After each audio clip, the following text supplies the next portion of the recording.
Hey, folks, here we are. Here we are back again. Vicki Joy and Tom Dunn. She's Vicki. I'm Tom. Vic, what's going on? How are you doing over there? I'm doing pretty good. Hey, I got to give a shout out, man. Patmos Revelation in the chat. He is over on TikTok giving me love. I don't get a lot of love on TikTok, Tom. So I always like it when he's got my back. Well, hey, I'll take all the love I can get. You know what I'm saying? I know what you're saying. Yeah, it's a love-hate thing, being out here in these streets, you know what I mean? Like in these YouTube streets. Know what I'm saying? Yeah, I know. Yeah. Oh my gosh. I'd say 99% of the time I'm totally cool with it. It rolls off my back. Sometimes it's hilarious. And then every once in a while, like it'll hit me and I'll be like, okay, that's just needlessly nasty. Yeah, Vic, we can get hundreds of positive things, but sometimes it's that one. Like there's one dude or one chick. Well, I like to say chick, that's not politically correct, but sometimes I say it. So hey, well, nobody's gonna love me after I tell them this. I don't know how to say this, but I think I might be trans. So I knew it. Well, let me tell you what happened. I hope there's a punchline coming. Yeah. It's kind of weird, but so I found this new deodorant or this new soap and deodorant at this store, and it's in the area for like clean organic stuff, right? Okay. And I'm like, oh, this is cool. And this is not an endorsement of this product, but it's called Jukebox. And I'm like, oh, okay. And it's got, one of the names is Mango Number 5, and I can't remember what. Oh gosh. Right? I'm like, it smells good, right? So I get some of this, and I began using this deodorant and soap. They have a couple different products, and I take it home and I like it, so I go back and buy some more. Sometimes we stock up on it. So I'm walking through the same store a couple days ago, and they have a display for this soap, and it says Jukebox, made for women by Dr. Squatch or whoever makes this soap. So yeah, apparently I've been using women's deodorant, and so yeah. Wow. That kind of reminds me of the Office episode where Michael Scott comes in with the women's blazer on. I haven't seen that, but I bet it's pretty good. Yeah. It's hilarious. Now I'll look up a clip. Your little story reminds me of that. We're going back to the 70s now. I'm sure it went into the 80s as well, though. Remember Secret? Their whole ad campaign was strong enough for a man, but made for a woman. Made for a woman. Yeah. There you go. Okay, so think about this though. The marketing on this, it's called Jukebox. Yeah. When do you traditionally ever see a girl go play a song on a jukebox, like in film or TV? In a leather jacket, leaning up against it. Yeah, that's like the manly thing to do. Remember the Fonz? He used to just kick it. Yep. Hey. Yeah, and it would play a song. So in my defense, I've got a couple sticks of this deodorant I gotta use up now, and now my wife found out about it, and she says I smell like a girl all the time. Well, so now that you know, and you're accountable for the information, are you going to continue buying it? That's the question. That's the problem. I'm saying I'm trans. I like this stuff. I don't want to quit. So, well, if it's for today's woman, it probably is pretty masculine. Yeah, it does. It smells good. I like ocean smells, So I didn't know that was, I like island smells. I like fruit, So Careful. I don't like bourbon barrel. So yeah, I want to smell like a pine tree. You don't want to smell like musk. Yeah. Anyway. Oh, wow. Yeah, Jukebox Hero smells like a girl. Well, so I commend you for sharing that. I'm like, I didn't know that soap or, I mean, most soaps had a gender, so Apparently. I Well, thought they could be used by either boy or girl. So yeah. Well, I commend you for sharing that story publicly, because I'm sure it'll come yeah, back to well, haunt it you. caught me off guard, and I just want to warn others out there not to fall into the trap that I fell into. Has this So ever happened to you? yeah. Well, and that's the thing. I know now, and I'm not willing to go back. I'm like, oh boy, Yeah. what am I gonna do? Yeah. So maybe they make some stuff out there for a man, which I am a man, that smells similar. So Yeah. anyway, A nice masculine tropical scent. yes. So anyway, if anybody has not figured out, yes, it's true. You are watching through the black. And yeah, we get on here every once in a while, sometimes once a week, sometimes longer. And we do a show about stuff, spiritual warfare and stuff. And yeah. So Vic, I have some announcements to make, but I think I figured out you've been doing something that my old co-host used to do. Uh-oh. What's that? And I want to call you out on it. Blowing my nose online? No. Okay. I mean, I Oh, think maybe you have done that. I can't remember. I But, doubt it. I I doubt it. wouldn't be surprised if you did. Anyway, Okay. All right. But so I used to call him, and he purposely would not answer so he could call me back and be in control of the conversation. That way he can hang up whenever he wanted, So then I started doing it to him, if anybody remembers Jared. Oh gosh. So I don't know why I am so foolish to think that when I hit your name on my phone that you're ever going to pick up the phone. It's usually because I have my ringer off all the time, so I'm not noticing it. But I don't believe. I think I'm telling the truth when I say I don't believe I've ever seen you calling and not answered. Okay. That makes me feel better. That helps my self-esteem. I need that. Unless I'm with my dad, because then you guys just dump me and then I feel left out. So I was just waiting. Yeah. He said he was going to call. He said he was going to call you or text you or something today. I don't know if he did. Well, he might have forgot. It's an empty promise. Yeah. He was thinking about you. Hey, I'm thinking about him. So, Vic, I don't want to give too much away, but we do have an announcement. And let me just say, I can't release all the details of this announcement right now. But I'm just going to come out and say it because I've already said it. There is going to be another conference. And this conference is going to be in the year 2025, and it's going to be in the month of March. And I'm nailing down all the details of this conference. And I've been texting. I in the last couple of days, we got a couple speakers nailed down. But the only thing I can say right now is that I'm going to be there and you're going to be there. That's the only thing I'm going to say. Now, I will say that there's some different people that are going to be at this conference. One of them has never been at a conference before. And several of them, man, I'm thinking up to 4 or 5 of them so far, and maybe even more, have never been at a Through the Black conference. Well, we've only had 1 or 2.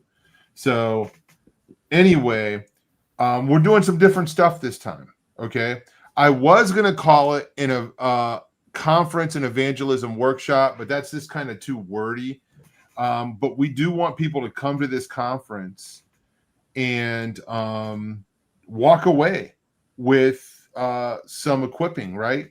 With some discipleship, with some training, with something they can take home and put into action. So we're working on this and we're trying to get all the details nailed down. These are the things I can tell you. I'm not going to tell you the name of it yet, but there is a clue if you go to my Facebook page.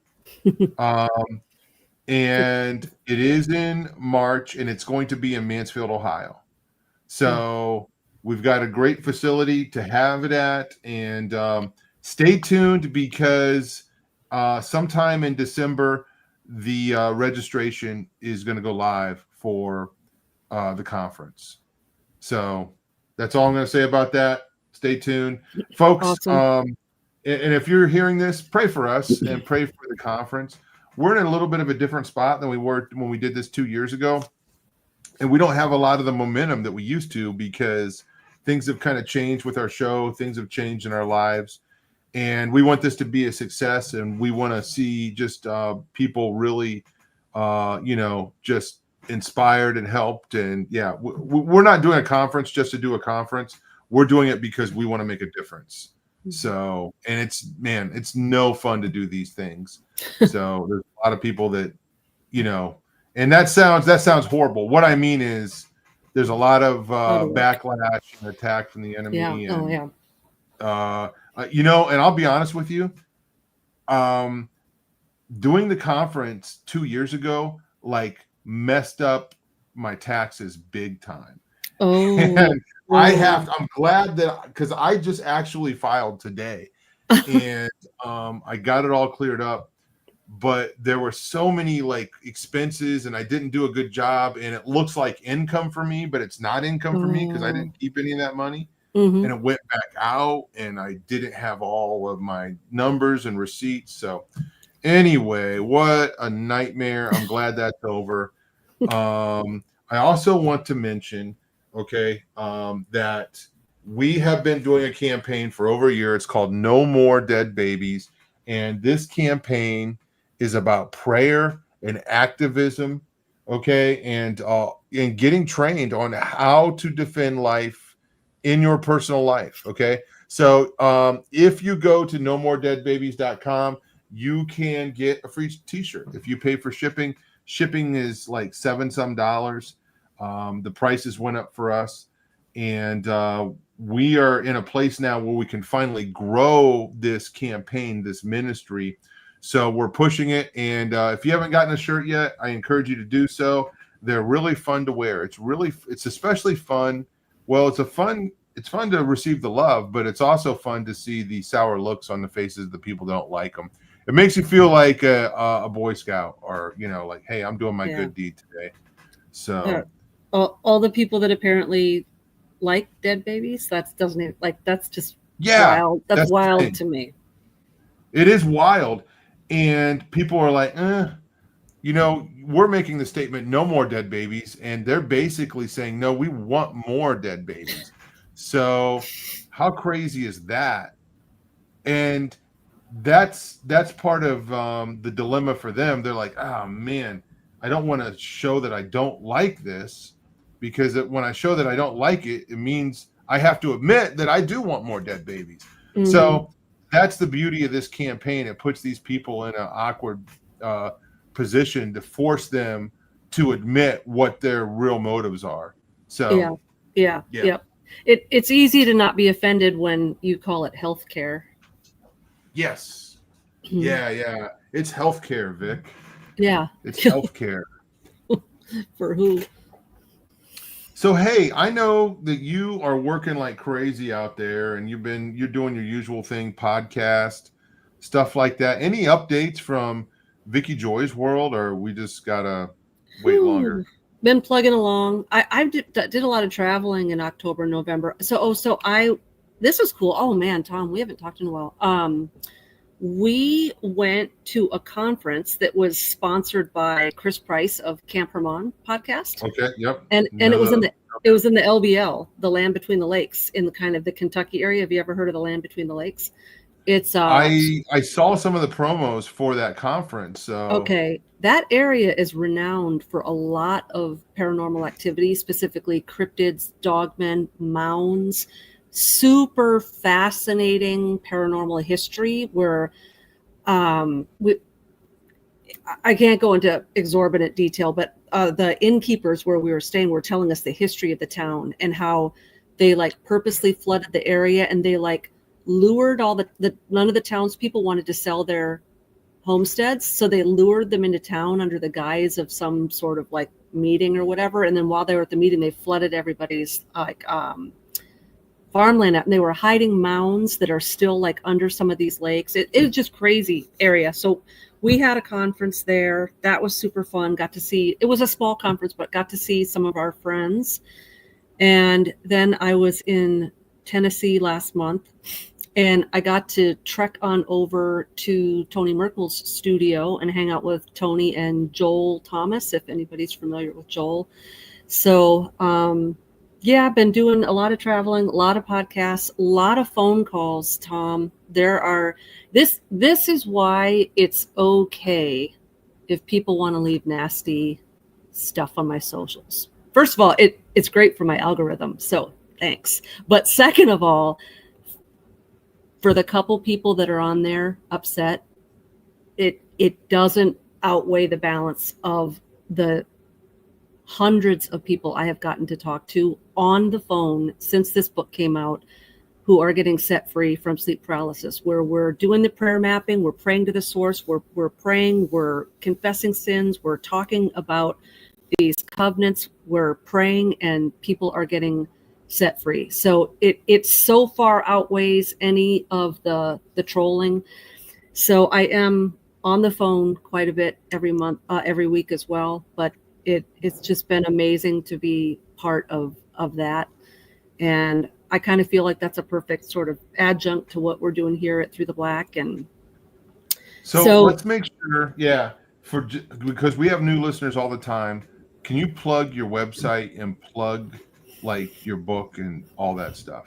Sure, absolutely. You can find me at vickijoyanderson.com. That's Vicki with an I. And if you go on the media tab, every podcast I've been on is there for free to listen to. You can contact me. My email address is on there. And TikTok and Instagram is Vicki Joy Author. I have a YouTube channel now. I have no idea how to find it. I think if you put Vicki Joy Anderson in, you'd hopefully find it. But so yeah, and, we've been. Yeah, usually we got links here, and Katie probably putting in links. So. Yeah, yep.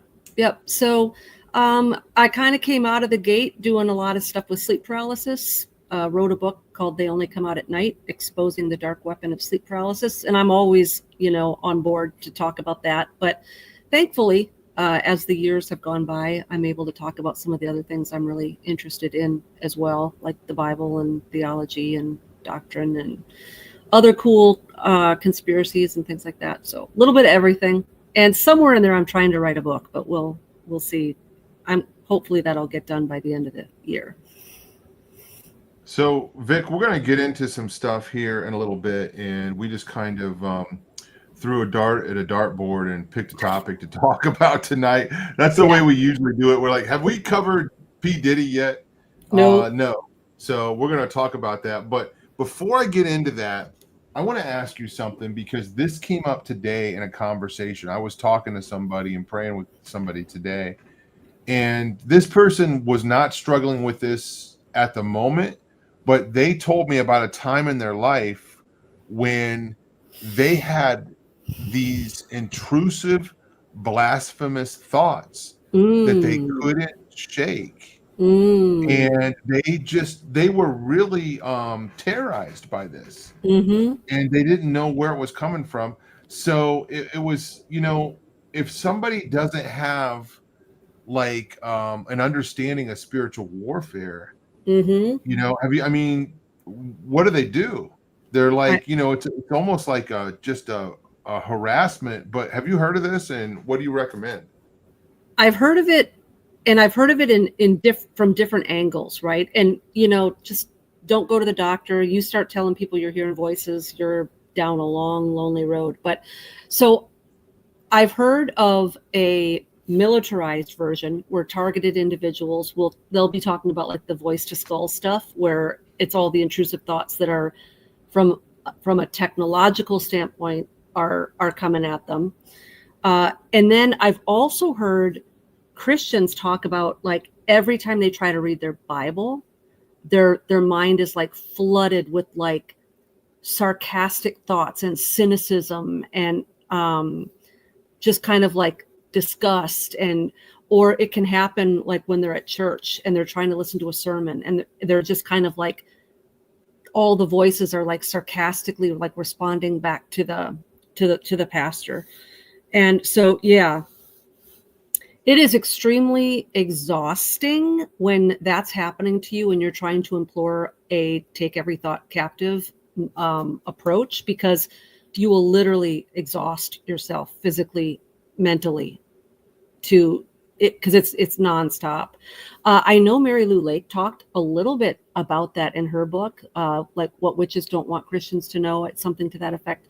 And she talked about how before she had any of her memories come back, before she understood that she was a survivor, she could not read her Bible. Like she couldn't, she'd fall asleep or she wouldn't understand it. It would just, she'd read it and then it would be in one ear and out the other. And so I do think that this is a spiritual warfare attack. It is manageable, but I will tell you, it's exhausting, Tom, because I've had it in my life as well. And when you're taking every thought captive, all you're doing all day long is fighting with yourself. There actually is something called RTS, I believe, and it's called racing thought syndrome. And a lot of people with DID, or a lot of people who are trauma survivors, along with the trauma, one of the side effects of trauma is your mind is going at 5,000 RPMs all day long. And it's like a 12-track recorder, and it's all these voices on top of each other, and every song you heard that day and every conversation you had, and you're rehashing all your conversations, and it's chaotic, and these racing thoughts, and that can cause, sleeping disorders. It can cause anxiety. It can cause depression, exhaustion, chronic fatigue. I tell you, Tom, it's amazing to me what the demonic realm has the capability of doing to wear out the saints. You know how it says in Daniel that in the end they're going to wear out the saints. And man, I think in some cases that's literal. But with all that to say, Tom, you can overcome that. The power of Jesus Christ and the power of the mind, we really can take control of what we want to think about, what we choose to think about. But it takes a partnership with Jesus Christ, who's helping you do it. But it takes extraordinary amounts of self-discipline to work through it.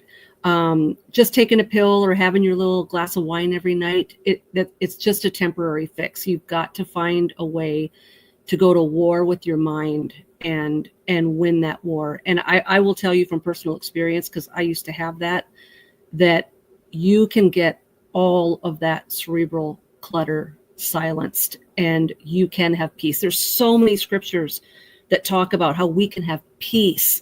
Think about things that are true, pure, lovely, excellent, admirable. If you think on these things, it talks about the peace that passes human understanding. And I think a good step would be memorizing some of those verses that talk about the peace of God that floods our minds. Memorize a couple of the short ones, and that is just like a clip you got to load up every day. And when those thoughts come, you just fire back with the word of God that he has promised peace to us. And the word of God is our sword. Yeah, and I like how you said, you called it a clip. Like, these are bullets, right? Mm-hmm. Yep. I've been saying this for a long time, that memorize scripture is like a bullet that we have, and we can pull the trigger on that. We can load up our gun, and start firing.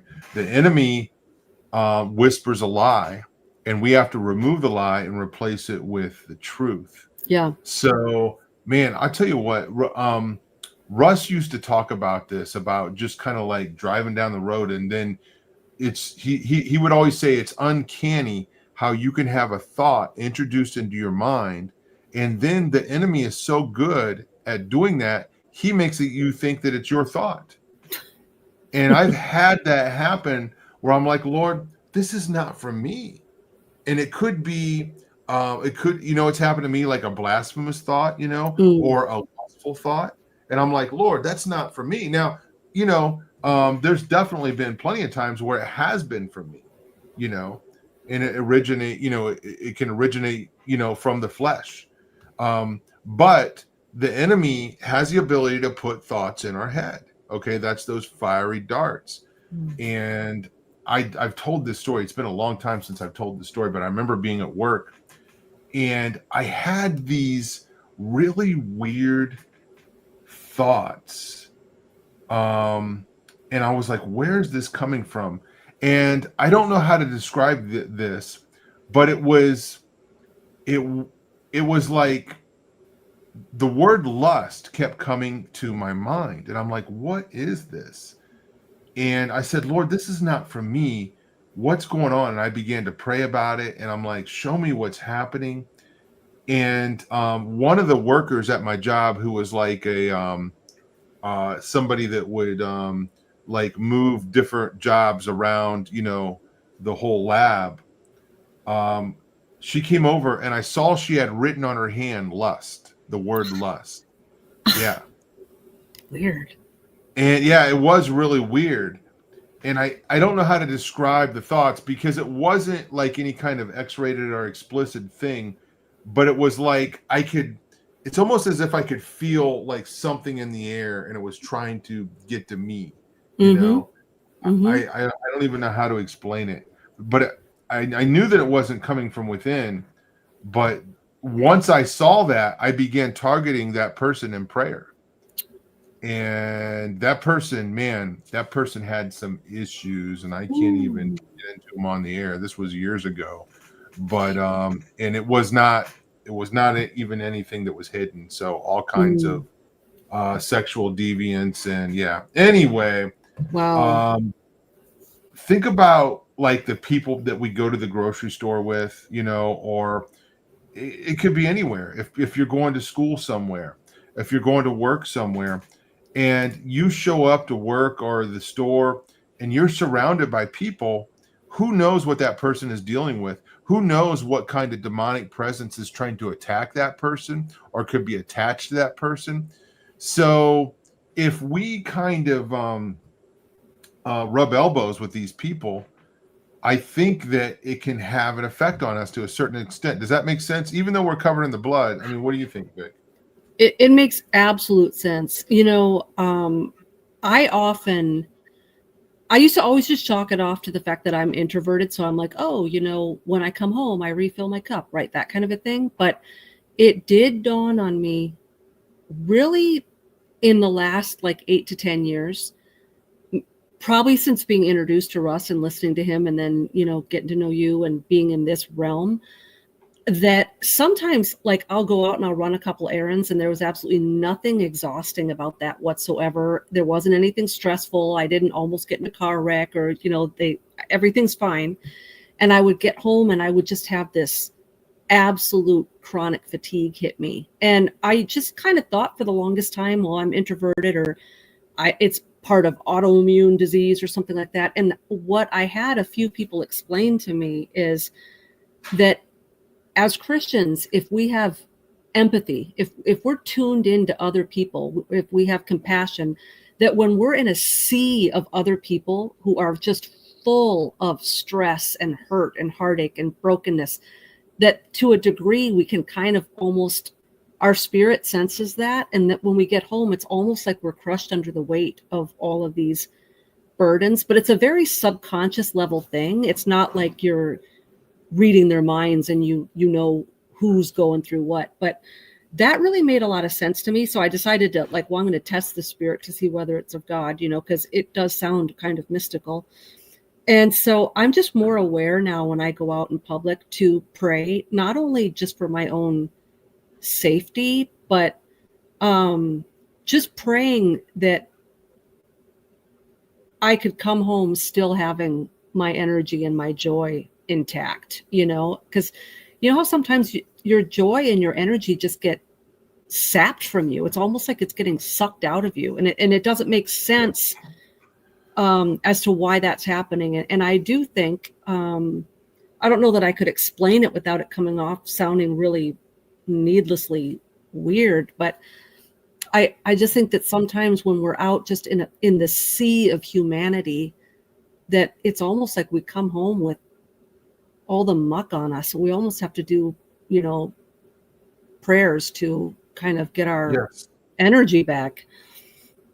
No, I agree. And Vic, So for somebody that does a lot of freedom encounters and prayer with people, sometimes I can go like 2 or 3 days in a row, and I'm just like, bam, like a prize fighter, Muhammad Ali, and just bam, knocking him down, knocking him down, knocking him down. And then some days I do one, and I'm just like out. And it just, and I'm not complaining. This is what we do. This is what we're here for. We're here to help people. But sometimes I'll get a message and somebody wants help, and it's I don't want to say it's an emergency, but it is to them because they need help. Yeah. And I'm unable to respond. Sometimes it takes me a couple days, and if I were to respond, I wouldn't be much help to that person. So and then sometimes I didn't mean to get into this tonight, but we're just doing our normal thing, just having a conversation here. This is how the shows go. I promise we'll talk about Puff Daddy.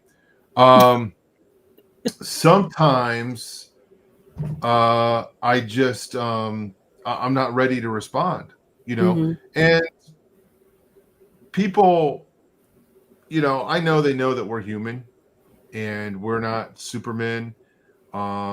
Russ is our, human example. He was a good friend to us, and he, I always tried to watch him for weakness, and he had plenty of bad days and things like that, but wow, I'm just like, I don't know how he does it. He never says no, and he always wants to help people, and he did help a lot of people. So there are some people, with Through the Black or other ministries that kind of slip through the cracks, so to speak. And man, I hate that. Yeah, I hate that. I know. But as Russ used to say, there are so many people needing help. He would say, Tom, I can't get to them all. I can't get to them all. And he would farm them out to me. And man, sometimes he would farm out the most difficult ones. And I would call him. I'm like, Russ, I cannot believe, that you put me on this one. And, there was one where they wanted me to go out of state, and Russ is like, I'm not going. I'm like, I got the call, and I'm like, Russ, I'm not going. I can handle this over the phone. But it was months. And God bless these people. And I want to say this, since we're talking about this, is Through the Black, we try to help everybody we can, and we're overwhelmed. Russ would say we're overwhelmed, and we are too. There's so many people that need help, but we are working, and through the church that I've been going to, they are going to be providing a space for me to do freedom encounters. Okay. And not only we're going to be doing them in person if anybody wants to drive to us or come to us, okay, but we're also going to be doing it over the phone and over video or whatever as well on those same days. And it's taking me a while just to kind of get up and running with that, but that's something that we're going to do. And I just want to let people know that, because guys, we appreciate your prayers. We appreciate your support. We couldn't do it without you. So God is good, and we're going to do more, and we're going to train more people as well. So that's something where there's been interest from the church that I'm going to, of people that want to get trained, but they just don't have a clue on what to do. So anyway, good things are coming, but it's taking a while. And we're hoping to launch that in January. Oh, that's awesome. That's good news, because sometimes it's that I have too many requests, but sometimes it's that there's different like niches. Like you've got SRA survivors, but then you've got like UFO people, and then you've got like the sleep paralysis, and there's ones that like, okay, I'm sending this one to Karen, I'm going to send this one to Tom, because this isn't like my super close to my wheelhouse. I want someone who can help them. So it's so cool to know that there's more people that want to do this. But yeah, it can get overwhelming, and we do need people who have the patience. And one thing I'll just say, Tom, if you want to pass this on to the people who are going to be signing up for this and getting the training, when I first started doing this, it was kind of like, okay, man, I'll hide out here in the bushes and I'll pray, because my gift is intercessory prayer. I always pick the things that I can do and be invisible. Like, I'll be off camera and be invisible. I'll pray for hours for you, but I don't want to do the scary stuff, right? And it got to a point where I was getting too many people writing to me, and I'm running out of people I can like hot potato them off to, right? Mhm. And I remember the day, and the Lord was kind to me. I had several years of sitting in the wings, right? The Lord was kind to me, but there was one day where I got an email from an SRA survivor, and pretty deep in the weeds, like pretty serious, like above my pay level, right? And I was thinking of who to kind of hot potato them off to. And the Lord just very clearly said, they wrote to you. And I was like, oh, man. And so there's a point where once it's time to jump off the diving board, like once the Lord says, okay, you're ready, you're never ready. I mean, this is always going to be something that we need faith and discernment and constant prayer for. But I just encourage the people who are going to get trained up in this, that it takes a while to get your sea legs, but if God has called you to this, he is going to equip you to do it. And we need more people. And I really think the education part of it, Tom, that's easy. We can teach people what the trauma is and what DID is and what SRA. The training is easy. What we're looking for is just people who have compassion for the broken. Like that's the number one. If you have compassion for broken people, you can get a little bit of training.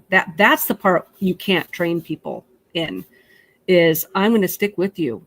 I'm going to talk for 2 hours on the phone with you today, and you might want to call again next week, and just knowing where to set the boundaries and stuff. But I do think that having a genuine compassion for the broken, I think that resonates with the heart of Jesus, because that's what he did in his ministry. He was always helping the most broken people, the disabled people, the widows, the orphans. If you have a heart like Jesus, if you have compassion on the weak, rejected things in society, he will absolutely equip you to minister to them. So, Vic, you said a couple things there, and one of them was boundaries. Mm-hmm. And I catch myself not setting boundaries. It's tough. And if I don't do that, then I'm not going to be able to help anybody. Right. So there's sometimes when you have to say, I can't do this. Okay. We used to get called out and people would be like, I'll fly you here to wherever. And hey, I appreciate that, but I can't fly. I'm only one man. I can't cover the whole United States. I can't. I have a family that comes first, and then my health, and if my health and my emotional and mental state are not good, and my spiritual state's not good, then I can't help anybody. So because of that, we do want to train people. So if you are tuning in late tonight, at the beginning of the show, we talked about a conference that's coming up. We're having a conference. It's been 2 years since the Out of the Darkness conference, and we're having another one in March. Okay. And at this conference, and I don't have it nailed down yet, but it's going to be a Friday and a Saturday. And then maybe on a Thursday, maybe we could do an early class, like a crash course in Freedom Encounters. Okay. On the Thursday afternoon or something. And then we're going to have prayer and worship Thursday night is the plan. Okay. So, and then the conference is going to start Friday, and Saturday. So we're trying to make this thing jam-packed with good stuff. Again, if you're tuning in late, pray for us as we do this, because the devil doesn't want this to happen. He knows people are going to walk away from here just trained, discipled, just red-pilled, and stepping into their commission. And we're going to be, dispatching soldiers everywhere they go, right? Hmm. And getting more people to do this. So yeah, it's not a lot of fun. When you know what happened when I did that that Out of the Darkness conference? When I went home, the week that I went home, I had like it was attack after attack after attack, and they were all physical things breaking down in my Huh. house. Yeah. Huh. Like I think my hot water heater went out. I I had just remember. all of these things breaking down. And I was looking at my wife and I'm like, what the heck is happening? You know? And man, anyway, there was car problem. Yeah, everything, you name it. So anyway, yeah, that's coming up and we'll let you know more about that. Registration is going to start sometime in December. So we hope that some of you guys can make it out. It's going to be a good time. Vic, name, you know what they say? Name 5 songs or name 2 songs, right? Yeah. You name 2 songs by P. Diddy. No, I could not I name one. named one. And I No. know a couple of his videos. Now, I do know that he owes Sting a lot of money Oh, because really? because Every Breath You Take is in one of his songs. I couldn't tell you the name of that song, Oh, or yeah, I don't okay. know much about him except for I think he dated J-Lo or something, and Yeah, I think that happened. yeah. So you tell me how to set this up. I know we have a clip here in a little bit, but Yeah. So, I mean, what do you think about all this stuff that's come out? Here we have Sean Puffy Combs, P. Diddy, Puff Daddy, all these names, right? All these aliases. Who's coming out like a Harvey Weinstein or a Jeffrey Epstein, and who's involved in all kinds of trafficking and exploitation, abuse of women, right? mhm. What's your thoughts? Oh man, where do I start? So, I didn't go down this rabbit hole until a couple days ago because I just didn't care. But I thought, well, I should probably know. And so there was one night where I watched a bunch of videos and I was like, that's enough. But I guess the thing that really perplexes me about this, Tom, is if truth be told, there's probably hundreds of Weinstein, Epstein, P. Diddy's in the world. So why are these 3 all this? And every time it happens, it's like it was a well-kept secret. Everybody knew. Everybody was at the party. Everybody knew. Nobody said anything. Why randomly did just because I don't believe P. Diddy's a mastermind who's running this whole entire underground, web. He's probably just some dupe that is part of a much larger organization funding all of this and organizing all this. So why him? Why now? I mean, I'm sure Hollywood is filled with these scumbags. And so I always just kind of wonder, what are they trying to distract us from? What's really going on that we should care about? Because nobody cares about the celebrities and what they're up to. We all know they're a bunch of, satanic, fornicators. But anyway, I guess what seems almost nonsensical to me is everybody's connected to everybody. Like once you go down this rabbit hole, every celebrity who's died within the last 10 years has got some 6 degrees to P. Diddy, right? And so now all of a sudden he's responsible for Tupac and Michael Jackson and Aaron Carter and Brittany Murphy and the, the reason Will Smith's downfall and Jim Carrey's down, everything he's like this puppet master. And I just don't think he's that powerful. I just think he's some dupe that's been paid millions and millions of dollars and is just one of hundreds, if not thousands, of employees in the cog of this trafficking machine. So I guess that's the part that those are the questions I have. Why him now? Like, why not Oprah? Why not, why not someone that we've had our eye on for many years that we know is up to no good? Why him? And is this a distraction? We've got a transfer of power coming up here in a month. We got wars going on in the world. Like, is this a distraction? Like, hey, look over here, and then what's happening behind our back? Is this just a setup? Mm-hmm. Are we just being duped? I don't know. So those are just some of my initial thoughts. Yeah. No, I think that's a good point. And it could very well be a setup, or it could be a distraction, or it could have happened naturally, and then it's a good opportunity for them to distract regardless of what happened. You know what? I don't know. I always lean more towards that. I don't know. I think you got to study it by a case by case,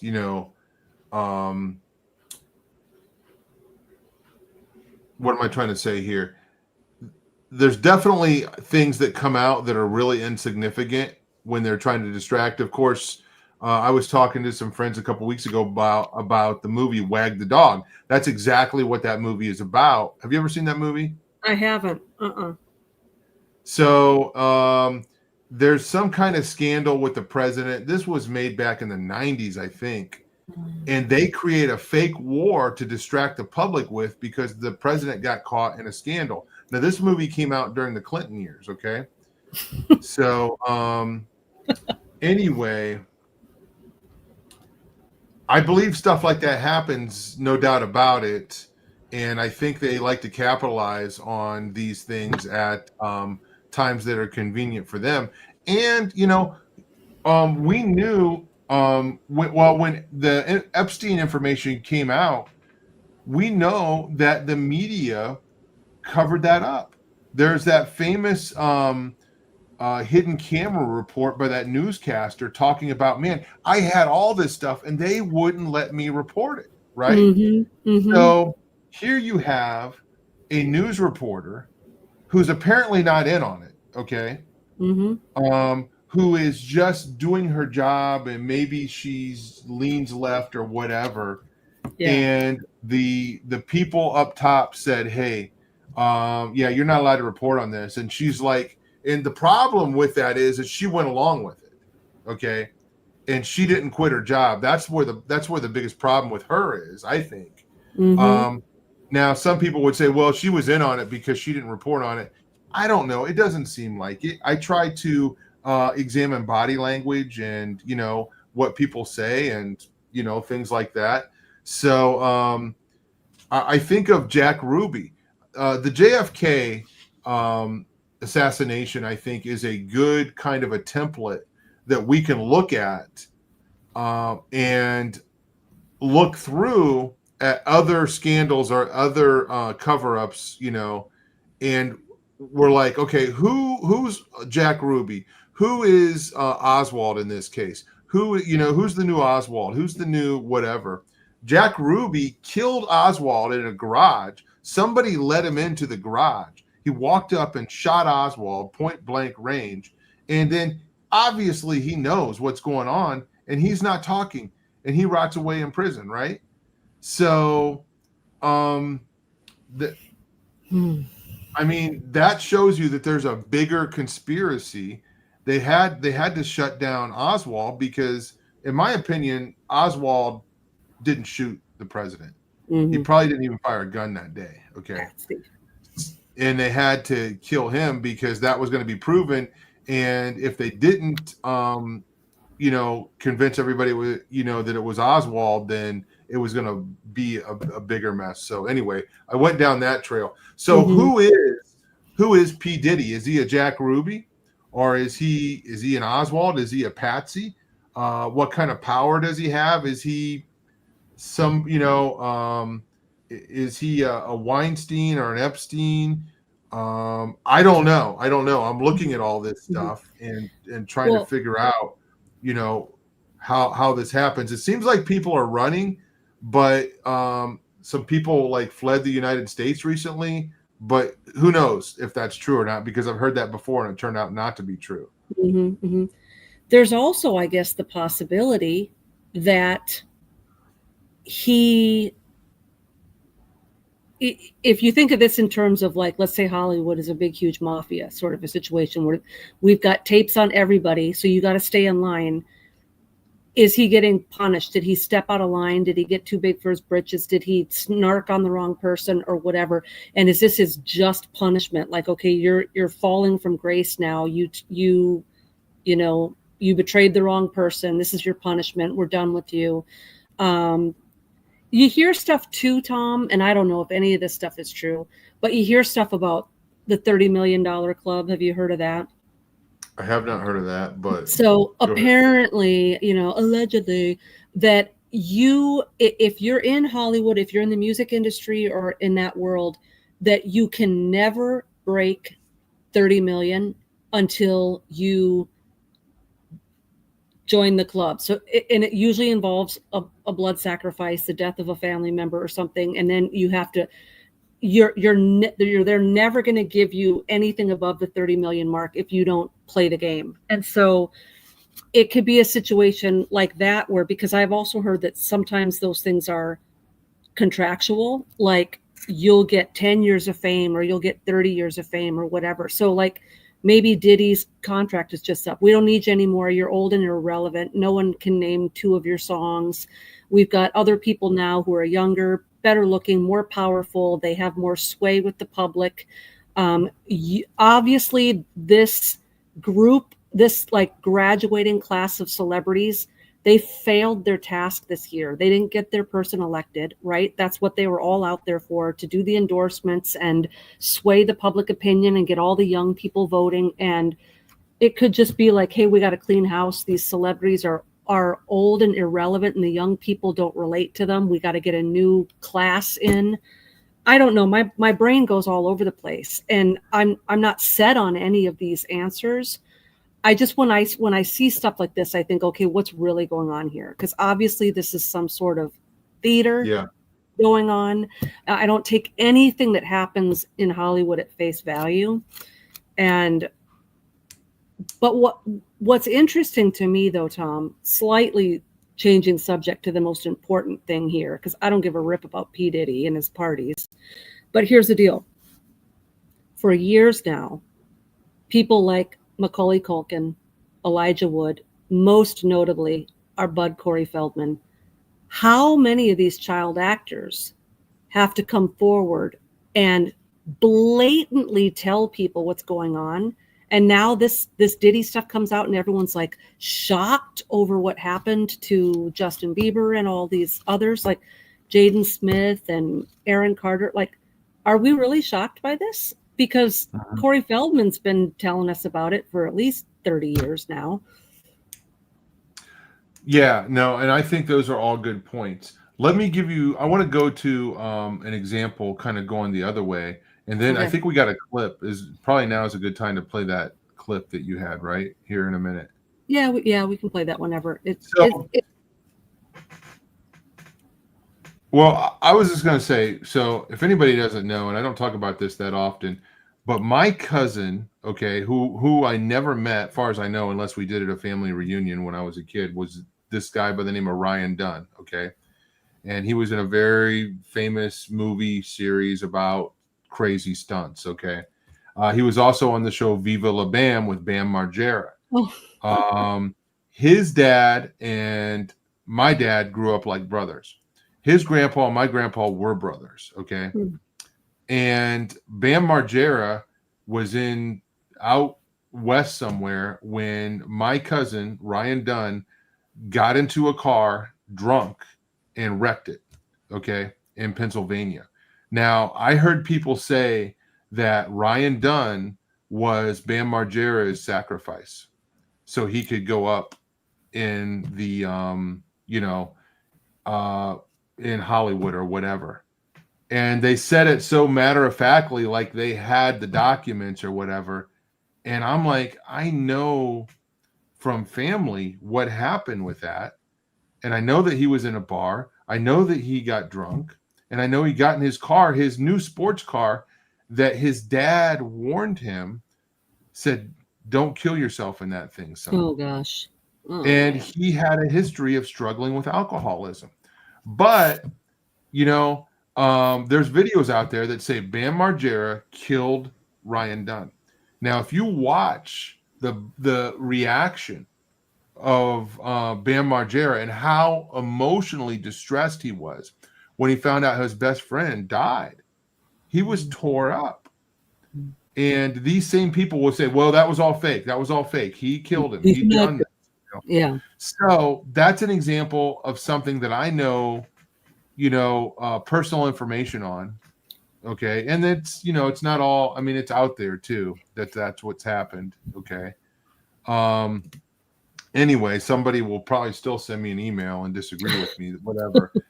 But what if I'm right? And that's not, let's just say, Bam Margera didn't kill Ryan Dunn, which I don't think he did.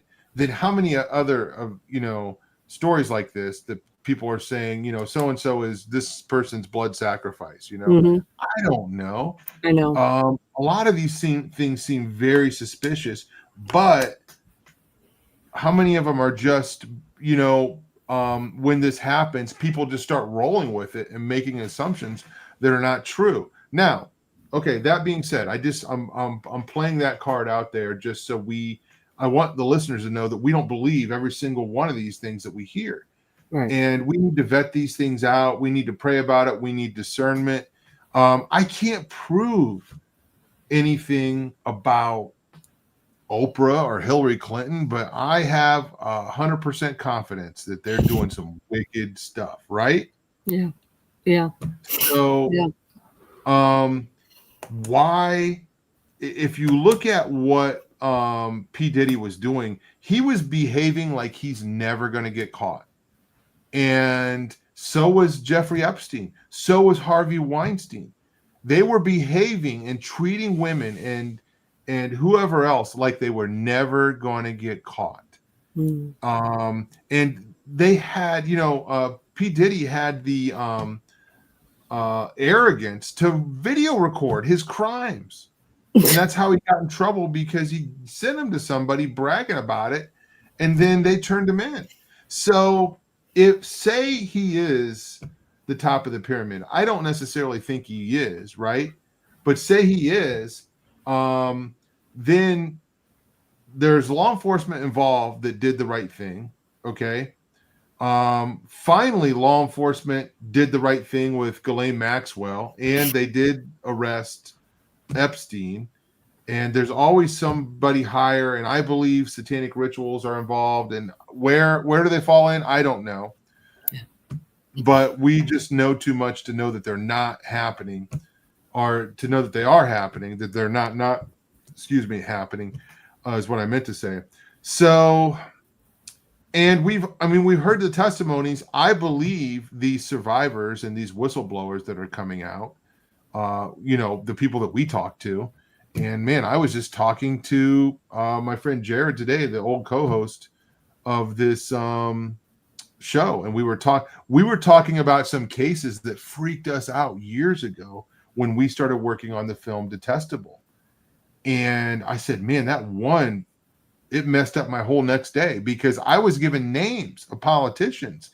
And this girl who was 17 years old, and she was going to be 18 in a month, she found out about us. She wanted to be in our movie, and her story was so nuts. I'm like, this is too crazy not to be true. And she said so many things that checked the boxes, but then she said, and I'm not going to say who, I've said before, she mentioned somebody that was actually an actual candidate at the time, because this was back in 2015, I think. Wow. And I was so freaked out. I was like, if I were to come out with this information, there's no way anybody would believe me, because this candidate was so well beloved, right? And yeah, anyway, it's what is the truth, right? We want the truth, and we want to report the truth. We don't want to, if we're speculating, we'll tell you we're speculating. Okay. We'll tell you, it looks like, hey, this could be going on. And a lot of things that we say, they get exposed. I knew about Epstein years before. Everybody knew about it, and then he finally gets arrested. Okay, we heard stories about P. Diddy and all this stuff. Vic, you said it. Why is it that everybody knows about this stuff? They made jokes about Weinstein, right? And what he was doing. How many women did he abuse in casting couches, in casting offices? Crazy. Yeah. And okay, so Weinstein's been caught, Epstein's been caught, P. Diddy's been caught, right? Okay, the message is going out. Maybe people shouldn't do this anymore. But you know what? It's illegal to abuse kids, to have child pornography, to be a pedophile, all this stuff. People still do it. So, yeah. Yeah. Anyway. I guess what's so frustrating. Okay, that's going to get people to stop. No, they don't care about the risk. The risk is prison, right? And they don't care. They're not afraid. And just I saw somebody here. You are related to Ryan Dunn. Yeah, Ryan Dunn was my second cousin, and I don't know that I ever met him. I might have met him when we were little kids at a family reunion, but I don't remember him. But my grandpa and his grandpa were cousins. So anyway, just going back into that. Vic, I said a lot of stuff. Yeah. So, okay. So this is what's heartbreaking to me, Tom. You got trafficking, and these kids are funneling into that system, usually through foster care, being taken, against their will, whatever. With the trafficking that's going on in Hollywood, you're talking about parents desperate for their kids, right? Parents handing these kids over. And I mean, these parents, there's too many stories out there. We've heard from Corey Haim, Corey Feldman years ago. Who are these parents letting their 10-year-olds hang out with P. Diddy for 48 hours? What is going on? Parents have to have a better sense of, clearly they don't think that these people in Hollywood aren't sickos, right? Yeah. Vic, what about Shirley Temple? You ever seen that video? I have. Yeah, isn't that crazy? Yep. And I have a hunch we've never really heard her real story. She tells a very kind of couple close calls. I'm very convinced that there was a lot more to her story, and she was just using a lot of propriety. Yeah. I like what Sam A says here, and I'm just going to put this up on the screen. Where is it at? He says, I know it's kind of backwards, but the proliferation of evil and Satanism affirms the existence of Jesus Christ for me. I get what you mean. It's like if Jesus is not real, then why are there so many people hating him and attacking him? They're not attacking these other belief systems, okay? In the same way that they viciously hate Christianity and hate the gospel of Jesus. So, yeah. So maybe this would be a good place for the clip, because I think the clip is sort of encouraging, I guess, but it's also kind of sad. It touched me in that it made me very sad, but it also made me hopeful. So one of the victims that we're hearing absolutely the most about in this Diddy case is Justin Bieber. I don't know that Biebs has come out specifically addressing it. There's a lot of conjecture and old clips kind of coming forward. But, years ago, Tom, when you could still put stuff on YouTube, there was someone who had, it was a show on all of these hip hop artists, and they were showing what they looked like, at 17, 18, 19 years old when they came into the music industry, and now they're in their 30s, and just the extreme physical change of how they went from looking like really innocent kids to like looking like hollow-eyed, monsters. And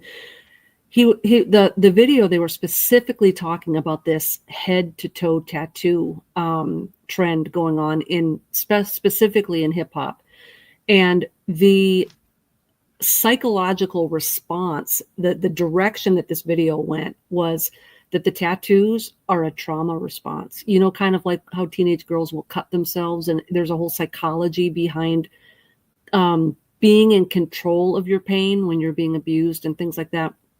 And this guy was saying that the reason why these artists are going out and just filling like from the neck all the way down with all these tattoos is it's a trauma response because they're getting sexually abused in the industry. And so it is interesting. We did see this sort of, we saw with Britney Spears, we saw with Bieber, how all of a sudden there was this, you know, with Britney, it was the head shaving, and with Bieber, it was all of these just random weird tattoos all over the place. Some of them really religious, by the way. I think he's got like religious ones as well. And so I did wonder, you know, when he was getting a lot of media attention for getting in trouble and driving drunk and partying and being, you know, reckless and things like that. When all the tattoos started, I did wonder if it was a trauma response. And so when it came out that he was probably this victimized when he was like, what, 15? It's so sad. I mean, the price of fame, I wonder if in these people's heart of hearts, if they would have rather have lived in obscurity their whole lives than the price that they had to pay for their fame. But I was both sad and hopeful in watching this clip. So here we go. Months ago, I was really struggling mentally and emotionally, and just there was so many things that were adding up, and I wasn't able to enjoy any of the things that I owned. That stuff's not going to matter to you. None of the actual things did anything because I was so hurt and I was so confused and I was so sick, and there was all these things, and I was like, I can't, you know, there's like, you just can't, like you said, you can't enjoy the actual physical, tangible, like things that money offers, right? Like, it really had to come from within. So that's I guess our perspective. And I think knowing that, like, going back to like my faith in that time, like, I feel like I couldn't have, like, it wasn't, I don't know. It just wasn't money and stuff that got me through it. It wasn't all the things. It was like taking the initiative to say, you know, I'm struggling. I need help. Who do I turn to? Who can I call? And one of, you know, obviously you were there for me. I had so many people who were there for me, but, you know, knowing that God was there for me, knowing that, you know, God sent his son to, you know, die on the cross so that I was forgiven. So reading the Bible and reading all these stories that talk about people who experience similar struggles and face crazy, you know, turmoil in their life, you know, there's always these stories in the Bible that, you know, Jesus would, you know, basically, whether he was healing them or whatever it was, he was always making it the priority that we know that, you know, if our souls aren't anchored, if our souls aren't secure, all the other stuff, you know, whether we're sick or we feel, just whatever it is, the facts are that Jesus forgives us for all of the error and the wrong that we, you know, that we have done in our past and continue to do because of, you know, the human condition. We're all imperfect. So, you know, knowing that, you know, I was forgiven in a time where I was hurting and broken, that's what brought me through and let me. So I don't know what the timestamp is, but is that pretty much? Yeah, that's good. That's good. So, okay. You know, obviously, Tom, Bieber was way, way after my time.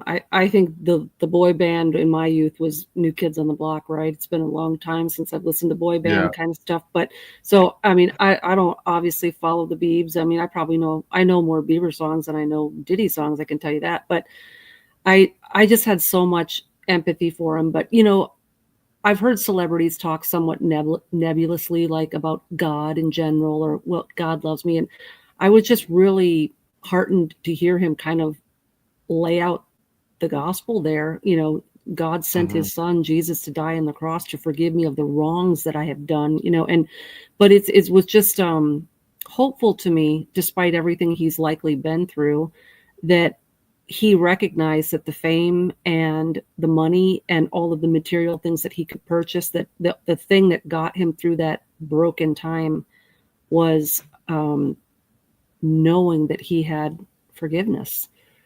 And that just, you know, it touched my heart. It gave me a lot of empathy for him. And I guess it just led me to question, like, how many of these kids that were brought up in Hollywood, how many more of them?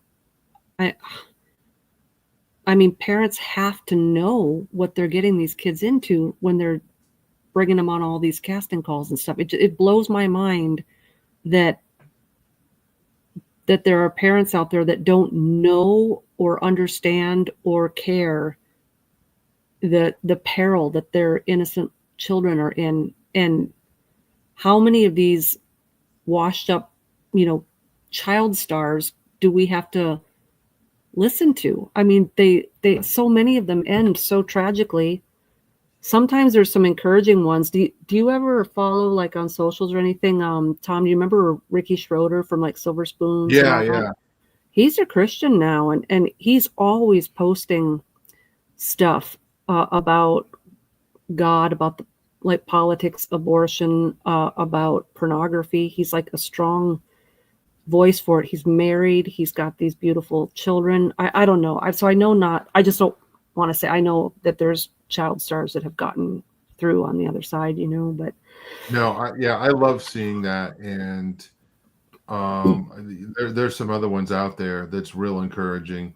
So to see that, and especially, man, in that industry, I had some friends that were in a Christian band, and they were the number one band on MTV.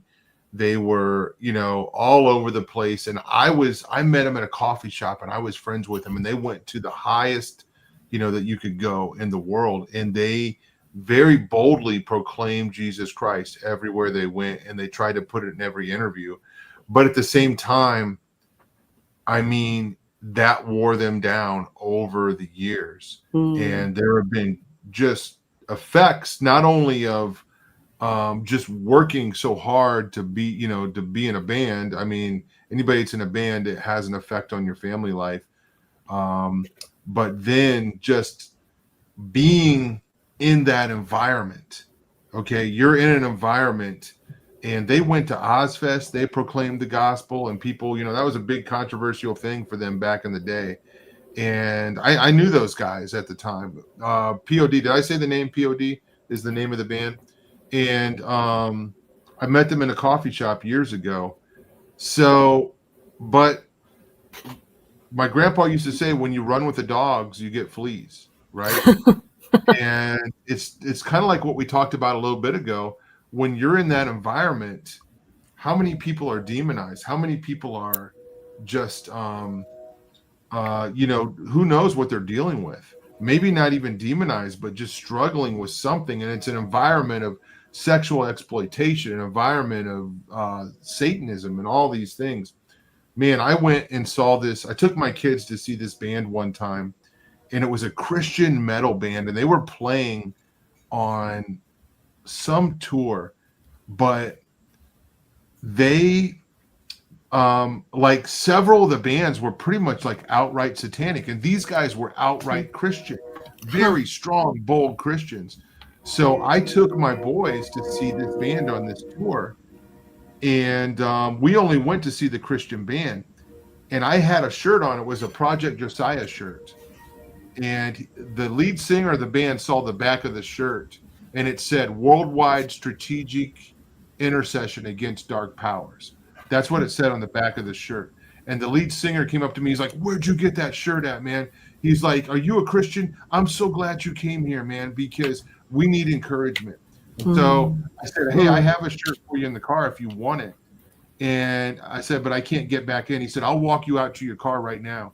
and he got one of the shirts. This is, of course, Russ and my shirt, and he cut the sleeves off and put it on that night on stage.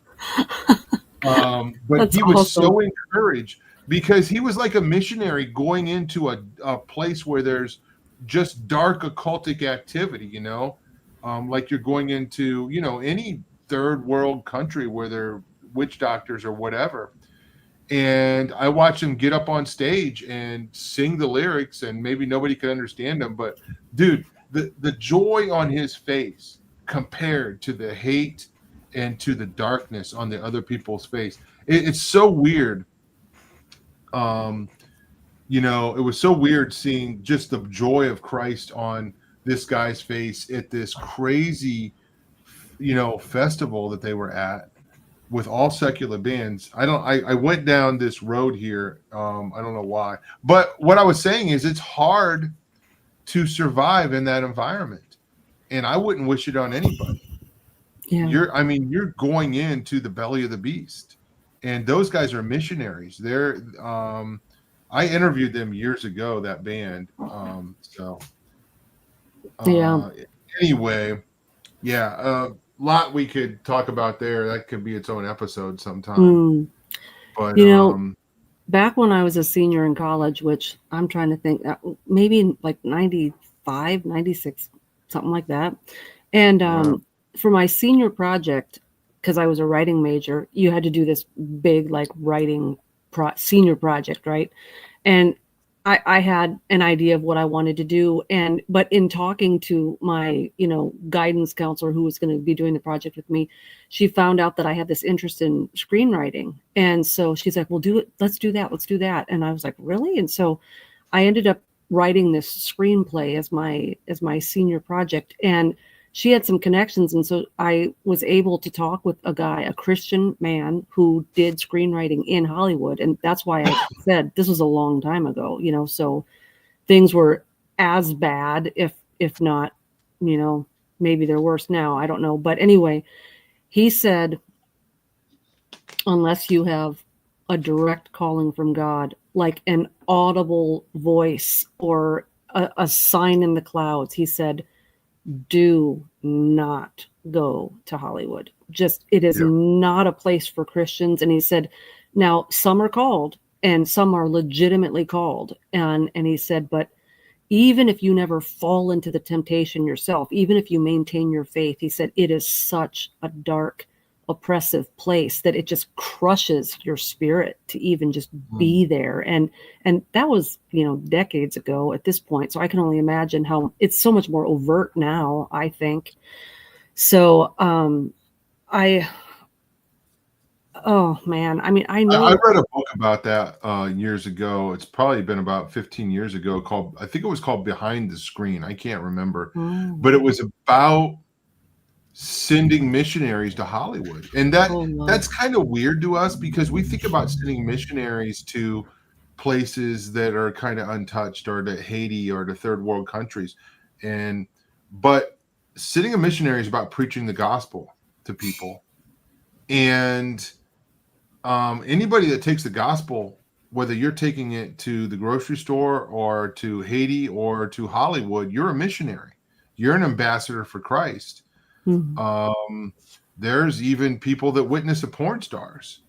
Okay. Yep. I've seen it, and I don't, obviously that's not for everybody, but there are people that have been very effective, doing that.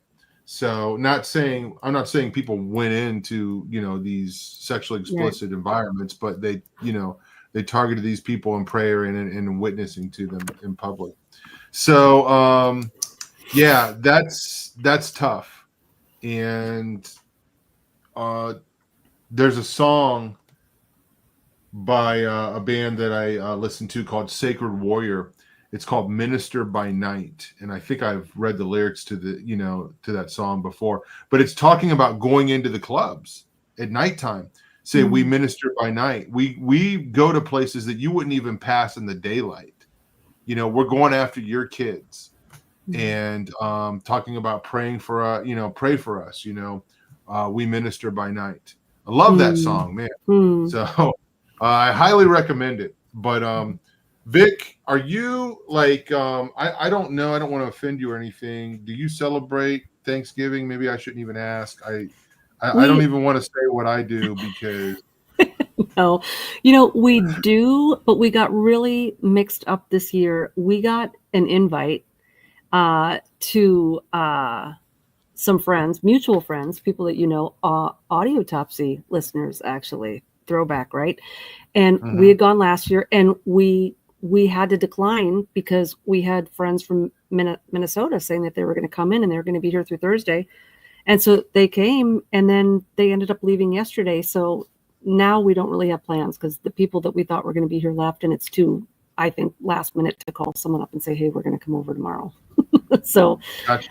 we do celebrate, but our plans kind of fell through this year. So I don't know, we're probably going to be eating mac and cheese tomorrow. I don't know. Well, that's okay. Turkey's overrated.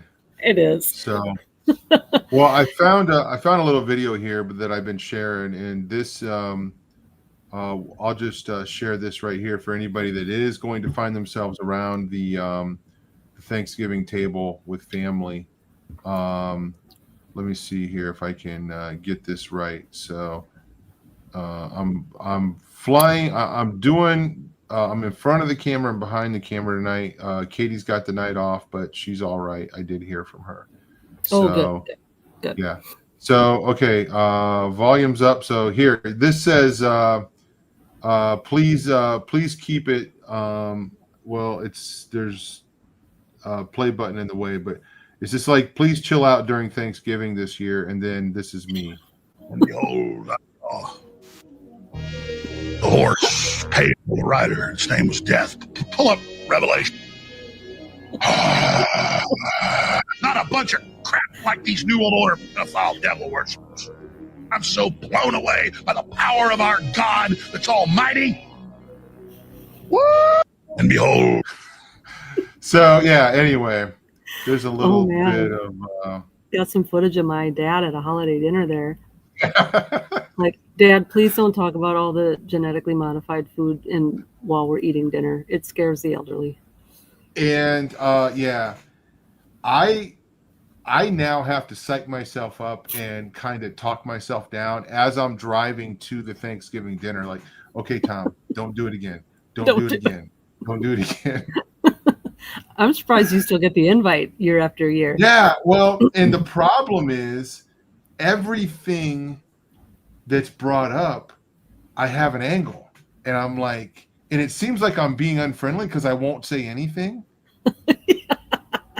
But what I have to say, you won't like. It won't like. It's not gonna go good. So, yeah, that's how it is. So, Vic, I've been wanting to make a video for a couple days on my Facebook page because I cannot quit listening to this artist that I found by accident, and I just want to share this tonight. So I love sharing music, okay? And I don't even know if I'll play any of the music, but I just want to tell people, go to this and then let me know what you think, okay? The guy's name, and this music is really old. I mean, it's probably like 8 years old. It's called Brian Schiltz and the High Country River Drinkers, okay? That's the name of the artist. You can find him on Spotify. I don't know if you can find him anywhere else. But this guy is a Christian, and I cannot tell you how much I love his album. And Vic, the name of the album is called There's No More Bastards. And that song is so good. And some people might think it's offensive. It's not. This is worship music like I've never heard in such a unique way. And this guy's not trying to be offensive or he's not trying to be edgy, or push the envelope. Man, there's this one line in one of these songs. I don't know which it is. He says, "Daddy's not mad at me, so I won't be mad at myself anymore," is one of the lyrics. But I cannot, for months, I've been listening to this guy, and I'll probably do a video on Facebook too. But it's a little bit of a country feel, but not a lot. It's kind of like a cowboy feel, and it's just really beautiful music, in my opinion. One of the lines in one of the songs is, "He cut us loose from the hangman's noose," and it has all these metaphors and illustrations of a cowboy setting of how Jesus paid our bounty, and Jesus, rescued us and brought us bags of gold, saddlebags of gold, and all this stuff. It's really neat, cool. But it's really beautiful. So I'll say it again: Brian Schiltz and the High Country River Drinkers. It's a weird name. I don't even know if this guy makes anything anymore, but I found this by accident, and I simply love this music, and I'm challenging people to listen to it and tell me you don't love it too, unless you don't like this style of music. So these songs could be songs sung in church somewhere. Oh my goodness. Vic, that's all I got. I'm going to give you the last word. Oh man. I'll just say everything around us is chaos. Everything on the news, whether it's Hollywood or it's overseas, it's crazy. Our hope is in Jesus Christ. And like my mom used to tell me, everything's under control, just not yours. Amen. Amen. And you know what?